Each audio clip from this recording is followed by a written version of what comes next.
दोस्तों, भारत माता की जय, वंदे मातरम। હું મુકેશ વિશ્વકર્મા આપની વચ્ચે દરરોજ અલગ મુદ્દા સાથે આપની સમક્ષ આપણી ચેનલ આવો કંઈક નવું કરીએ. અને સૌથી પહેલો મંત્ર આપણો વિશ્વાસઘાતથી બચવું, આ આપણો મૂળ મંત્ર છે. કારણ કે એની અત્યારે ફેશન ચાલી રહી છે. સમાચારની શરૂઆત કરીએ. સૌથી પહેલાં અમિયાપુર, જે ગાંધીનગરમાં જિલ્લામાં આવેલું છે, આ અમિયાપુરમાં બોગસ પાવર ઓફ એટર્નીથી જમીનનો 40 કરોડનો તોડ કરવાનો કારસો થયો. બોગસ ડોક્યુમેન્ટના આધારે વેચાણ દસ્તાવેજ બનાવી દેનાર અમદાવાદ બે શખ્સો સામે ફરિયાદ નોંધાઈ. મારું કહેવું એવું છે કે આ થયું છે ને થતું રહેશે, અને ભૂતકાળમાંય થયું છે. પણ આજની પરિસ્થિતિ એવી છે કે કાયદાનો કોઈને ડર નથી, ને એમાંય ભૂમાફિયા એ લોકોને તો બિલકુલ ડર નથી કે બંડલ ફેંકીશું એટલે આપણી વાત પૂરી. તમે સમજો, જેનું ખોટું થઈ ગયું એ તો થઈ ગયું, પણ જે કરી ગયા એ એમના રૂપિયાના બંડલથી એમનું વાળ વાંકો નહીં થાય. આ ચોખ્ખી વાત છે. બીજી વાત છે, ભારત દેશની અંદર અને ગુજરાતમાં રામના નામે, હિન્દુત્વના નામે સરકાર લાવનારી ભારતીય જનતા પાર્ટીની ભારતમાં સરકાર અને ગુજરાતમાં પણ 30 વર્ષથી સરકાર, આ સરકારો કઈ પ્રકારનો વહીવટ કરે છે એ તો આપણે સૌ જાણીએ છીએ. પણ રામ મંદિરમાં પણ સાહેબ, રામના નામે દાન આપેલા દાનની ચોરી થઈ જાય. તમે વિચાર તો કરો. દાન ચોરોએ બચવા માટે મોબાઈલ ડેટા, વોટ્સઅપ ને ચેટ ડિલીટ કરી નાખ્યા. એ કરવાનો મોકો કેવી રીતે આપ્યો અધિકારીઓએ, તપાસ અધિકારીઓએ? આ મોકો આપવામાં આવે. ચોરીની રૂપિયાની વહેંચણીમાં ડખો થયો એટલે ફાંટા પડ્યા, અને પછી મામલો બહાર આવ્યો છે. કોઈ તપાસ અધિકારી નથી લાવ્યા. ટ્રસ્ટીઓને હજુ પણ ક્લીન ચીટ નથી આપી. ફરિયાદ નોંધાઈ, ક્લીન ચીટ નથી આપી. અયોધ્યાના વકીલો આરોપીઓનો કેસ નહીં લડે, અને પરિવારજનોએ પણ સાથ છોડ્યો. પણ મૂળ વાત અહીં એ આવે છે કે આ આસ્થા ઉપર સૌથી મોટો અવિશ્વાસનું કારણ બને છે. અને જે રીતે ભગવાન રામ એને વચ્ચે લાવી રાજકારણ કરનારા લોકો જો આ સેફટી ન કરી શકે, તો મને એમ થાય છે કે એવું નથી લાગતું કે રામ મંદિર ઉપરથી વિશ્વાસ લોકોને ઉઠી જાય, કે એનો વહીવટ જ આવો છે, તો આપણે ત્યાં 10 રૂપિયાની નોટ પણ શેના માટે મૂકવી? આ ખૂબ મોટો સવાલ છે. લોકો સમજે તો એના માટે, ના સમજે એ જુદી વાત છે, પણ બહુ વાસ્તવિકતા મોટી છે. નંબર 3, ગુજરાતમાં ખેડૂતો આજે પોતાના ખેતરમાં ગુજરાતની ને ભારત દેશની પ્રાઇવેટ કંપનીઓ જે વીજળી બહાર મોકલવા માટે, આપણા ગુજરાત તો વીજળી એક્સેસ પેદા કરે છે, પણ આ વીજળીને બહાર મોકલવા માટે જે વીજ લાઈનો ખેડૂતોના ખેતરોમાંથી, જે મોટી મોટી લાઈનો હાઈ ટેન્શનની કાઢવા માટે જે ખેતરો ખેડૂતોના નષ્ટ કરી રહ્યા છે, એની સામે ઉપવાસ આંદોલનની શરૂઆત થઈ. ગોંડલમાં પણ વીજ કંપનીની મનમાની સામે ખેડૂતોનું પ્રતિક ઉપવાસ. ખેડૂતોમાં વીજ પોલ મુદ્દે જેત પર જેવો જ ભડકો થયો છે. મને એમ થાય છે સરકાર કેમ આ બાબતે ચિંતિત નથી? મને એમ થાય છે કે કેટલા બધા વિકલ્પ ખેડૂતોએ પણ આપ્યા, વિરોધ પક્ષોએ આપ્યા, તજજ્ઞોએ આપ્યા, અને છતાં પણ કેમ આજે પરિસ્થિતિ આવી? ખેડૂતોને માત્ર ને માત્ર અન્યાય કરવા માટેની આ સરકાર છે. એ પ્રાઇવેટ કંપનીઓ પોતાની કંપનીમાં જે કોઈ પ્રોડક્ટ કરે છે, એ પ્રોડક્ટ ઉપર ગમે તેટલા પૈસા લઈ શકે, પણ જો ચૂકવવાની વાત આવે ત્યારે આ જગતનો તાત હોય કે બીજો કોઈ બી એને અન્યાય થાય છે, અને એ અન્યાય સામે લોકોને આંદોલન કરવું પડે. તો પછી આ જગતના તાતની બનેલી સરકાર કેવી રીતે કહેવાય? આપણા લોકલાડીલા પ્રધાનમંત્રી ભાષણમાં કે મન કી બાતમાં કે આ તો ખેડૂતોની સરકાર છે.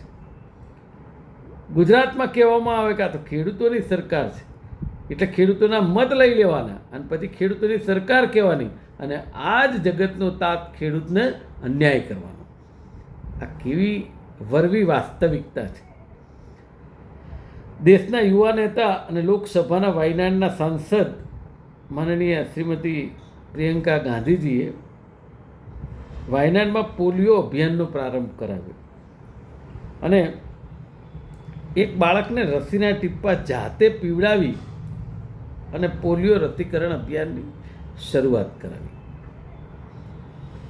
બીજી વાત છે, પેટ્રોલ ડીઝલ બાદ હવે પાણીની પણ બચત કરવા આપણા લોકલાડીલા પ્રધાનમંત્રીની અપીલ છે અને એમનું કહેવું એવું છે કે મારી વિનંતી બાદ લોકોએ વિદેશ પ્રવાસ ટાળ્યો, આવું કહેવું છે. વાત એના ઉપર જ છે કે સાહેબ આજે મિડલ ઇસ્ટમાં આટલું મોટું યુદ્ધ ચાલે છે. ઓલરેડી વિદેશ જવા માટે લોકોએ કેટલાય પ્રવાસો કેન્સલ કરી નાખ્યા. ચારે તરફ યુદ્ધ ચાલી રહ્યા છે. ફરવા લોકો ક્યાં જતા? Dubai, America, Australia. તમે વિચાર તો કરો કે ચોતરફ અત્યારે કેટલી પ્રોબ્લેમ ચાલી રહ્યો છે. કોઈ વિદેશ જાય એવું, જેને કહેવાય કે કોમ અને કોઈ કારણસર જવું પડે એ જુદી વાત છે, પણ ખુશીથી ફરવા કોઈ જઈ શકે એવા કેટલાય પ્રવાસો રદ થયા છે. તો એમાં મારા કહેવાથી થયું એ એક ખબર નહીં કેમ આ પ્રકારની વાત છે અને ખેડૂતોને રાસાયણિકના બદલે પ્રાકૃતિક ખેતી તરફ વાળવા મન કી બાતમાં લોકલાડીલા પ્રધાનમંત્રીની સલાહ છે. પણ મને એમ થાય છે કે મન કી બાતમાં મારા સાહેબ તમે આ જગતના તાત જે લડી રહ્યા છે, જે મુદ્દે આંદોલન કરી રહ્યા છે, એ વાત કેમ નથી કરતા? એક શબ્દ એવો કેમ નથી આવતો કે મારો જગતના તાત માટે જે આંદોલન થઈ રહ્યા છે, કે જે અન્યાય થઈ રહ્યો છે, એના માટે તાત્કાલિક નિર્ણય હું લેવા જઈ રહ્યો છું? આ વાત કેમ નહીં? આંદોલન થાય, ખેડૂતો મરે, કેટલાય પરિવાર બરબાદ થાય અને કેટલીય પોલીસને હેરાનગતિ થાય, અધિકારીઓને હેરાનગતિ થાય અને પછી કોઈ નિર્ણય ઉપર આવવું પડે. આપણે જોયું છે ભૂતકાળમાં કે 700 જેટલા ખેડૂતોએ જીવ ગુમાવ્યો, ત્યારબાદ કંઈક સરકાર એક્શનમાં આવી હતી. સાહેબ, પેટનો જઠરાગ્નિ ઠારનાર આ જગતના તાતને અન્યાય અને જે આ રામ મંદિરમાં જે બનાવ બન્યો, પૈસા ઓળવી જવાનો, ચોરી થઈ નથી, ચોરી અંદરના લોકોએ કરી છે, પોતાની મિલકત વસાવવા કરી છે. આનો જવાબ ભગવાન રામ જ માગશે આ સરકાર પાસે અને ત્યારે 100% બહાર આવશે. છેલ્લી વાત છે કે જે રીતે દારૂબંધી તો ગુજરાતમાં એક પોકળ દાવો છે અને આપણા એક આજીવનમાં વણાઈ ગઈ છે. એટલે એના માટે કોઈ દારૂ માટે કોઈ ચર્ચા હવે નથી કરતું, કારણ કે નિષ્ફળ સરકાર છે. 30 વર્ષ થઈ ગયા આજે. તમે જુઓ કે દૂધ છે ને એ આપણે લેવા જવું પડે બહાર, પણ દારૂ ઘરે ઘરે સપ્લાય થાય છે, એવું કહી શકાય. હવે એવી જ રીતે તમે સમજો એઆઈ ટેકનોલોજી હોય તો કામ થાય, અથવા 1 વર્ષનો સ્નીફર ડોગ, એણે 11 કરોડનો હાઇડ્રોપોનિક ગાંજો ઝડપ્યો. એટલે સ્નીફર ડોગે, બાકી આપણું આઈબી, આપણું પોલીસ અધિકારી અને જે કોઈ આ એટીએસના લોકો હોય એ લોકોથી નથી પકડાતું સ્નીફર ડોગ. પણ ધારો કે સ્નીફર ડોગ ન હોય તો, એઆઈ ટેકનોલોજી ન હોય તો શું મને એમ થાય કે પહેલાં સરકારો નથી કામ કરતી? આ દેશ છે ને પહેલાં પણ સોનાની ચીડિયા હતો, આજે પણ છે અને આવતીકાલે રહેવાનું છે.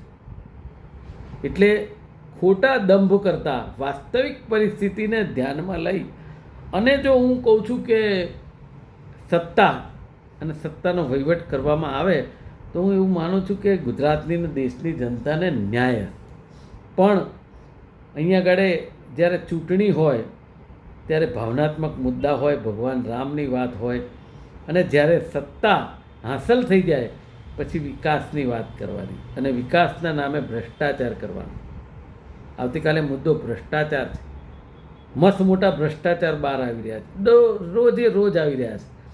અને કાયદોની વ્યવસ્થાની વાત કરીએ તો એમાં તો ભૂહડિયો વળી ગયો છે આ ગુજરાતમાં. નથી કોઈ પોલીસથી ડરતું, નથી કોઈ કાયદાથી ડરતું, કોઈ કોર્ટથી ડરતું, કે નથી કોઈ સમાજના આગેવાનથી ડરતું. જેને જે ગુનો કરવો એ કરે, બિંદાસ કરે છે. લોકો મર્ડરની ધમકી આપે છે, મર્ડર કરી નાખે છે, ખુલ્લેઆમ છરીઓ મારે છે. કાયદોની વ્યવસ્થા ક્યાં? અને આપણે વાત મહિલાઓની કરીએ. સાહેબ, આ ગુજરાત જાણીતું હતું કે મહિલાઓ બે ધડક અડધી રાતે ફરી શકે. આજની પરિસ્થિતિ એવી છે કે હજી મહિલાઓ ફરી શકે છે, પણ એક દહેશત સાથે. એ મા બાપ ચિંતા કરતા હોય છે કે મારી દીકરી ક્યારે ઘરે આવશે. સવાલ ખૂબ અગત્યનો છે. મારે તો જે કહેવાનું તે કહી દીધું. આ ખિસકોલીનું એક કામ છે. ખિસકોલી જે કામ કર્યું હતું ને એ કામ છે. પણ વિચારવાનું ગુજરાતની જનતાએ છે કે શું આ આપણું ગુજરાત હતું અને શું આ આપણું ગુજરાત છે. આજે બસ આટલું જ. આપનો ખૂબ ખૂબ આભાર.